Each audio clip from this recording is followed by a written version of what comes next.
alim.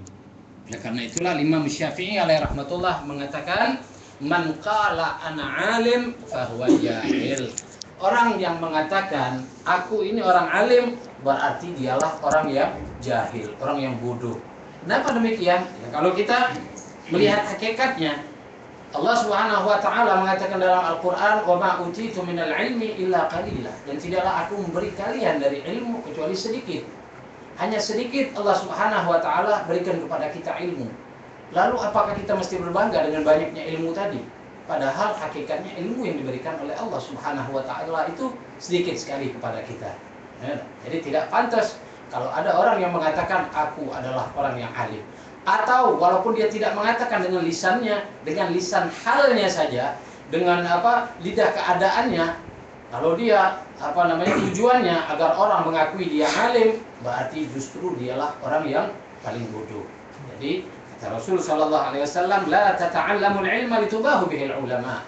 Jangan kalian menuntut ilmu agar kalian itu dengan niat kalian dibanggakan sebagai seorang ulama. Walitumaru bihis sufaha. Dan juga jangan menuntut ilmu untuk agar dikatakan berdebat dengan orang-orang yang bodoh. Jadi ilmu tujuannya bukan untuk berdebat. Bahkan pernah kita dulu jelaskan dalam kitab Imam Ghazali yang lain, yaitu kitab Bidayatul Hidayah. Debat ini mesti kita hindari.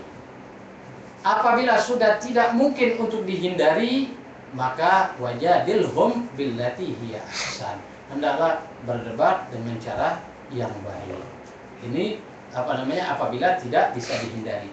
Rasulullah sallallahu alaihi wasallam pernah menyatakan dalam sebuah hadis, barang siapa yang menghindari debat pada posisi dia salah, maka Allah Subhanahu wa taala akan berikan tempat di dalam surga. Dan apabila dia menghindari perdebatan dalam posisi dia benar, maka Allah Subhanahu wa taala akan berikan tempat yang tinggi di dalam surga. Di dalam posisi dia benar. Artinya kalau dia berdebat, kira-kira dia bisa menang, tapi dia hindari hal tersebut, maka Allah Subhanahu wa taala akan berikan tempat yang tinggi di dalam surga. Kenapa demikian? Karena di dalam perdebatan akan merusak hati orang. Jadi dalam adu argumen pasti akan merusak hati orang.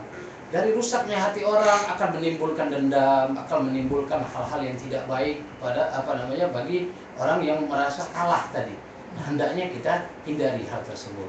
Namun apabila sudah tidak bisa dihindari, pakai ayat Al-Qur'an, wajadilhum billati hiya ahsan. Jidallah dengan hal yang baik. Walitasrifu bihi wujuhun nasi ilaikum.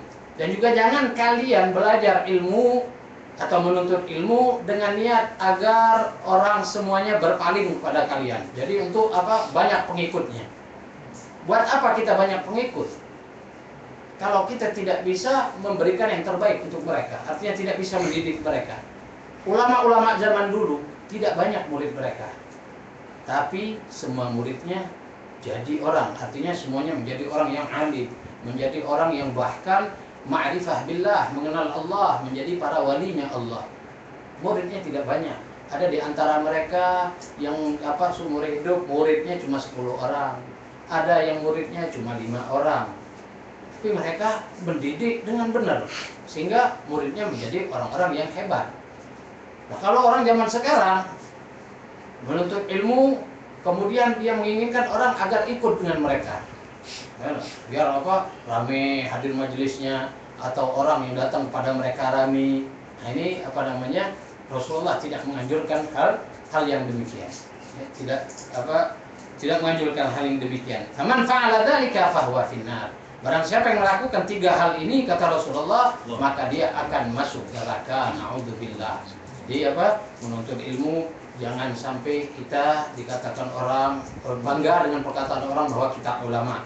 Kemudian jangan juga kita untuk berdebat dengan para sufaha, dan juga jangan sampai kita menuntut ilmu dengan niat agar orang banyak mengikuti kita. Apabila kita menuntut ilmu dengan 3 niat ini, maka kita akan masuk neraka, kata Rasulullah. Na'udzubillah, tsumma na'udzubillah. Kemudian dalam sabdanya yang lain, Rasulullah SAW mengatakan, inna asyaddan nasi adaban yaumal qiyamati alimun lam yanfa'hullahu bi'ilmi. Sesungguhnya paling dahsyat siksa orang di hari kiamat nanti adalah siksaan seorang alim yang tidak Allah berikan manfaat dalam ilmunya. Jadi dia alim tapi ilmunya tidak bermanfaat. Nah, inilah orang yang akan mendapatkan siksa Allah Subhanahu wa taala yang teramat pedih.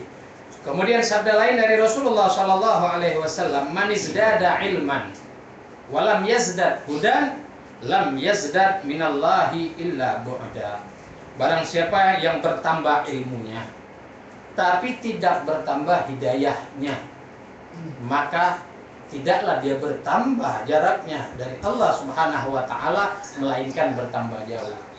Siapa mereka ini? Adalah mereka yang menuntut ilmu tapi tidak mengamalkannya. Makanya kita walaupun dapat ilmu sedikit kita amalkan, sedikit kita amalkan, ya, itu akan lebih bermanfaat daripada kita nuntut ilmu banyak tapi tidak kita amalkan. Tidak tambah hidayahnya, tidak tambah kedekatannya kepada Allah, justru dia tambah jauh dari Allah Subhanahu wa taala. Lebih miris lagi, terkadang dalam posisi ini ada orang yang artinya orang yang alim, ya, dia banyak ilmunya, tapi tidak ada hidayahnya dari Allah Subhanahu wa taala. Dengan dalam keadaan itu dia mengaku bahwa dia punya kedudukan di sisi Allah Subhanahu wa taala. Nah, ini lebih bahaya lagi. Kenapa bahaya? Karena orang yang semacam itu tipis kemungkinannya untuk bertaubat kepada Allah Subhanahu wa taala. Karena dia merasa dia ada hubungan dengan Allah, ada kedekatan dengan Allah Subhanahu wa taala. Padahal sebaliknya, justru orang yang semacam itu jauh dari Allah Subhanahu wa taala. Sehingga itulah Imam Ghazali menyatakan sangat tipis kemungkinannya untuk dia bertaubat kepada Allah Subhanahu wa taala. Banyak orang yang semacam itu justru dia meninggal dalam keadaan su'ul khatimah, meninggal dalam keadaan tidak baik dan diazab oleh Allah Subhanahu wa taala di yaumil qiyamah. Dan berkata Sayyidina Umar radhiyallahu dan lagi sabda Nabi Muhammad sallallahu alaihi wasallam, yakunu fi akhiriz zaman ibadu juhal wa ulama, ibadun juhal wa ulama anfusah. Rasulullah sallallahu alaihi wasallam bersabda, nanti terjadi di akhir zaman banyak orang yang beribadah tapi dia bodoh. Artinya banyak dia orang yang beribadah tapi dia tidak mengerti agama sama sekali. Dia tidak mengerti, misalnya dia berwudu, syarat-syarat wudunya dia tidak paham. Dia sholat, rukun sholat saja dia tidak tahu, apalagi syarat sah, sholat dan lain sebagainya. Nah, itu banyak di akhir zaman. Kemudian juga wa ulama anfusah, yaitu ulama yang fasik. Banyak di akhir zaman ulama yang fasik. Artinya ulama dia tahu ini hukumnya haram tapi dia melakukannya. Ini hukumnya baik tapi dia tidak melakukannya. Artinya sebagaimana yang dijelaskan di dalam Al-Qur'anul Karim, kanu la yatanahawna wa 'an munkarin fa'alu. Tapi sama kanu yaf'alun. Itu dikatakan oleh Allah Subhanahu wa taala terjadi di zaman sekarang. Kita banyak mengerti ini adalah perbuatan yang ma'ruf, perbuatan yang baik. Tapi kita tidak melaksanakan amar ma'ruf. Bahkan kita melakukan hal yang mungkar. Na'udzubillah. Tsumma na'udzubillah. Jadi apa yang dikatakan oleh Rasulullah sallallahu alaihi wasallam tidak pernah meleset. Namun apa yang dikatakan oleh Rasulullah bukan ramalan. Ya, terkadang ada orang yang mengatakan sebagaimana yang telah diramalkan oleh Rasulullah. Ini kalimatnya salah. Karena Rasulullah bukan peramal. Rasulullah bukan peramal. Kalau ramalan itu mungkin antara dua, ya, mungkin terjadi, mungkin juga bisa meleset. Itu namanya ramalan. Tapi kalau apa yang dikatakan oleh Rasulullah Sallallahu Alaihi Wasallam itu bukan ramalan dan tidak meleset. Contohnya apa yang dikatakan tadi. Pada akhir zaman apa kata Rasulullah Sallallahu Alaihi Wasallam? Ubadun juhal, orang yang ibadat tapi dalam keadaan dia bodoh, tidak mengerti dengan hukum-hukum ibadat yang dia lakukan. Banyak orang zaman sekarang ibadat. Banyak orang zaman sekarang hanya kehidupannya zikir misalnya, atau dia sholat terus, ibadat terus, tapi dia tidak ngerti hukum-hukumnya.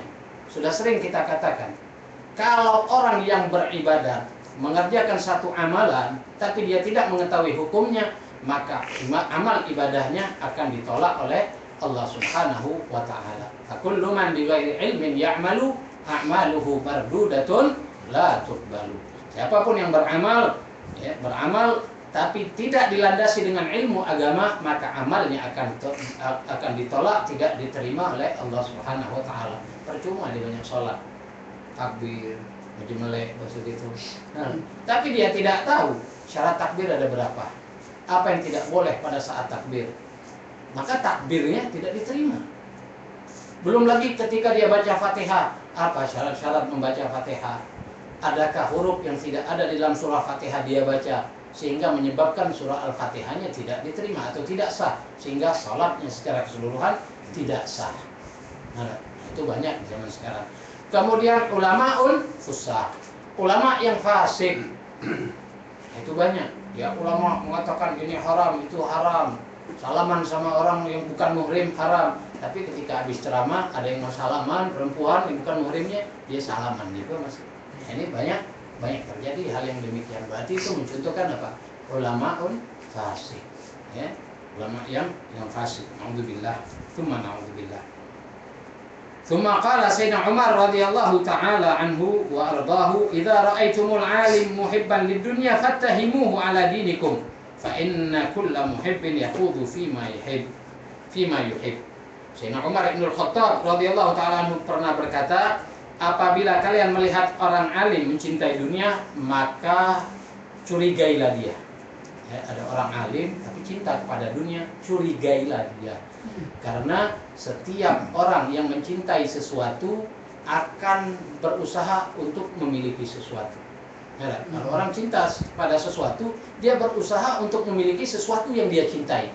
Ulama mencintai dunia berarti dia ingin memiliki dunia. Nah, maka fattahimu, kata Sayyidina Umar bin Khattab, curigai ulama yang semacam itu. Jadi ada, apalagi di zaman sekarang, ulama yang cinta kepada dunia. Contoh yang konkret aja, ulama yang cinta kepada dunia, ya, kalau dikatakan ulama dalam kategori kita biasa di masyarakat kita Indonesia pada umumnya, tidak boleh melihat orang pintar ngomong sedikit, 1-2 hadis, 1-2 ayat Al-Quran sudah dikatakan alim. Nah, ketika dia misalnya dipanggil ceramah, masang tarif tertentu misalnya, berarti ini sudah ulama dunia. Kita tidak mengatakan siapa nama orangnya. Tapi kalau sudah diundang ceramah, ada tarif-tarif tertentu, ini berarti sudah ulama dunia. Kenapa? Karena ilmu tidak ada nilainya pada hakikatnya. Jadi tidak usah pakai pasang-pasang tarif. Kalau orang ngasih ente terima, orang tidak ngasih ya sudah. Kita bukan jual ayat, kita bukan jual hadis.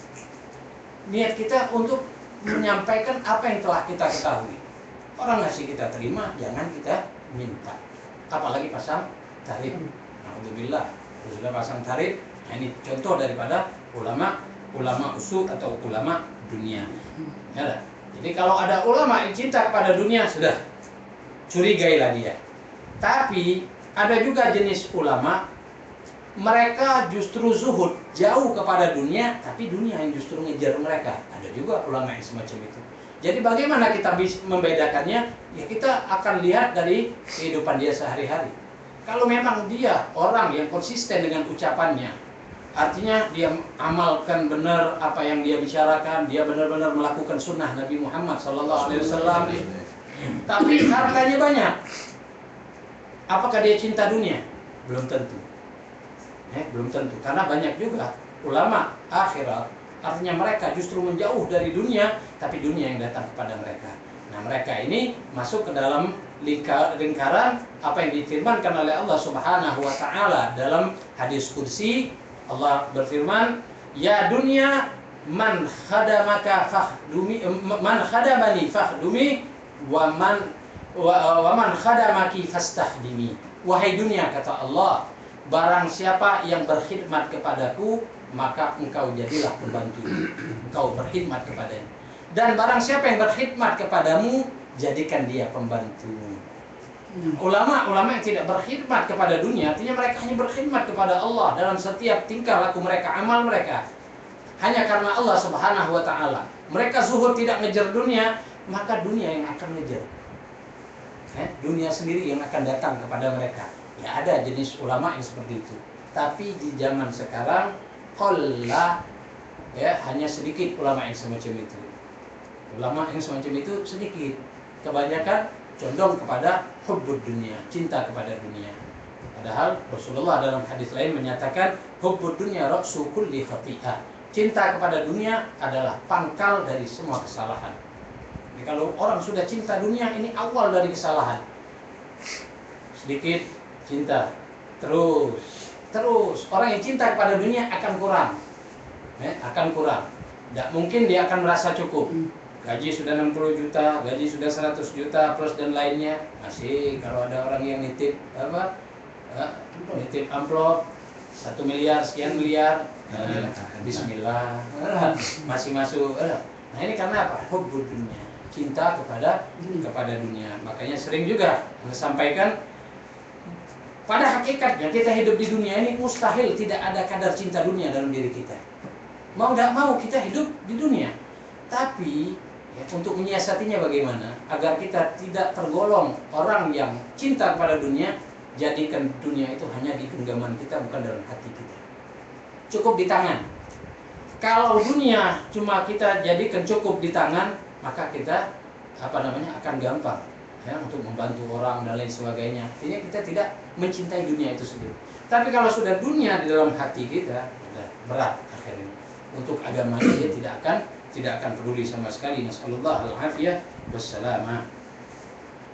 Kemudian adapun alamat daripada ulama akhirat, nah ini tadi ulama dunia, sekarang ulama akhirat. Apa sih tanda ulama akhirat? Qala al-musannif rahimahullah ta'ala, wa ulama'ul akhirati humul ladina la ya'kuluna bid-din wa la yabi'una al-akhirah bid-dunya.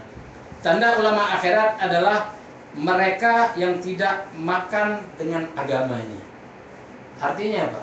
Agamanya ini bukan dijadikan pencarian bagi dia.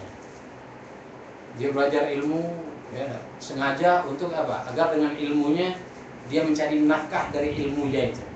Sehingga tiap dia ngajar dia maunya dibayar, atau tiap dia ceramah maunya dibayar. Maunya duit dikit-dikit duit. Nah, ini tanda daripada ulama dunia. Kalau ulama akhirat tidak mikirkan itu. Yang dia pikirkan apa? Dia menyampaikan ilmunya semampunya. Yang telah dia pelajari dia sampaikan. Ini tanda daripada ulama akhirat. Wala yabi'unal akhirah di dunia, dan tidak menjual akhirat untuk kehidupan dunia. Nah, wa minha an takuna inayatu bi tahsilil ilmi nafi fil akhirah wal muraghabi fi ta'ah mutajanniban lil ulumi allati yaqillu naf'uha wa yakthuru fiha al jidal wal qil wal qal. Juga diantaranya adalah kepentingannya untuk mendapatkan ilmu yang bermanfaat hanya untuk akhirat, bukan untuk dunia. Jadi dia menuntut ilmu tujuannya untuk kehidupan di akhirat. Sebagaimana kita ketahui, ilmu itu bukan hanya berdampak di dunia, tapi akan terus dibawa sampai ke akhirat. Nah itu tujuannya. Karena dunia ini apa? Kita hidup di dunia cuma sementara. Tujuan hakikat kita adalah akhirat. Nabi Muhammad SAW sering mengajarkan kepada kita. Tujuan kita hidup di akhirat, di dunia ini jangan dijadikan hanya untuk kesenangan duniawi, tapi kita pikirkan akhirat. Rasulullah SAW pernah tidur di tikar yang dibuat dari pelepah korma, dari pohon korma. Kemudian Sayyidina Umar, ketika Rasulullah bangun, Sayyidina Umar melihat ada bekas di badan Rasulullah SAW. Lalu Sayyidina Umar menangis melihat keadaan Rasulullah. Rasulullah bertanya kepada Sayyidina Umar, "Ma yubkika ya Umar?" Apa yang menyebabkan engkau menangis wahai Umar? Sayyidina Umar mengatakan, "Ya Rasulullah, pembesar Romawi, pembesar Persia, mereka tidur di tempat yang enak. Mereka berselimutkan sutera, sedangkan engkau seorang nabi ya Rasulullah. Andai engkau minta kepada Allah untuk lebih dari mereka, maka akan diberikan oleh Allah Subhanahu wa taala." Rasulullah tersenyum mendengar perkataan Sayyidina Umar, dan Rasulullah mengatakan, "Lahumud dunya walanal akhirah." Biarkanlah mereka bersenang-senang, bermegah-megahan seperti itu. Untuk mereka dunia, kalau kita di akhirat. biarkan kita sengsara di dunia, tapi di akhirat kita akan bersenang-senang lebih dari mereka. Ini Rasulullah mengajarkan kita bahwa kehidupan dunia ini pada hakikatnya semuanya sementara. Paling banter 60 tahun, 70 tahun, lebih bonus sedikit 80 tahun, itu pun sudah tidak nikmat lagi dengan dunia. Kalau orang umur 80 tahun, biasanya walaupun dia masih hidup, dia sudah tidak bisa menikmati dunia lagi. Makan sudah susah, buang air sudah di tempat tidur, kencing sudah di tempat tidur, dia sendiri tidak bisa menikmati dunia. Nah, ini kehidupan dunia. Tapi kalau di akhirat, abadal abidin, selama-lamanya. Ketika kita tergolong orang-orang yang mendapatkan kenikmatan dari Allah Subhanahu wa taala, maka kita akan mendapatkan kenikmatan itu selama-lamanya. Nah, inilah yang diajarkan oleh Nabi kita Muhammad SAW kepada kita agar kita lebih mementingkan akhirat ketimbang kehidupan dunia. Wal muraghab fi ta'ah, ya. Dan juga tanda ilmu yang bermanfaat atau ulama akhirat adalah mereka selalu mengusahakan agar mereka dalam ketaatan kepada Allah Subhanahu wa taala. Mutajanniban lil ulumi allati yaqillu naf'uha, menjauhkan diri dari ilmu-ilmu yang sedikit manfaatnya. Artinya banyak bagian daripada ilmu juga kalau kita belajar sangat sedikit manfaatnya. Ya tidak jadi masalah kalau pengen tahu, tapi tidak usah ta'ammuk, istilahnya tidak usah sampai mendalam. Cukup tahu, sudah, ada. Tapi tidak usah mendalam. Jadi intinya belajar ilmu itu apa? Ilmu fardu ain dulu kita pelajari. Jadi ilmu ini ada dua macam. Ada fardu ain, ada fardu kifayah. Fardu ain ini mau tidak mau wajib bagi kita yang mengaku muslim, baligh dan berakal untuk belajar ilmu ini. Nah, apa itu ilmu fardu ain? Nanti minggu depan akan dibahas dalam pasal selanjutnya, yaitu ilmu-ilmu yang fardu ain untuk kita pelajari dan kita bahas. Kemudian juga tanda ulama su atau tanda ulama akhirat, mutajanniban lil ulum allati yakthuru fiha al-jidal. Itu lagi. Menjauhkan mempelajari ilmu untuk ilmu yang mendatangkan banyak perdebatan. Kalau memang debat itu tidak bisa mesti dihindari. Jadi artinya belajar ilmu untuk perdebatan sebaiknya dihindari, jangan usah dipelajari. Tapi kalau pada masanya memang penting untuk dipelajari, kita belajar ilmu tersebut tapi niatnya bukan untuk berdebat, cuma untuk tahu. Kemudian apabila dihadapkan pada masalah itu, artinya memang butuh untuk debat, kita juga harus memberikan dalil-dalilnya dengan yang ahsan, dengan yang baik. Debat itu bukan tujuan utama. Makanya sebagian ulama mengharamkan belajar mantik. Kenapa belajar mantik diharamkan? Karena ilmu mantik itu biasanya adalah ilmu untuk debat, digunakan untuk debat. Ya.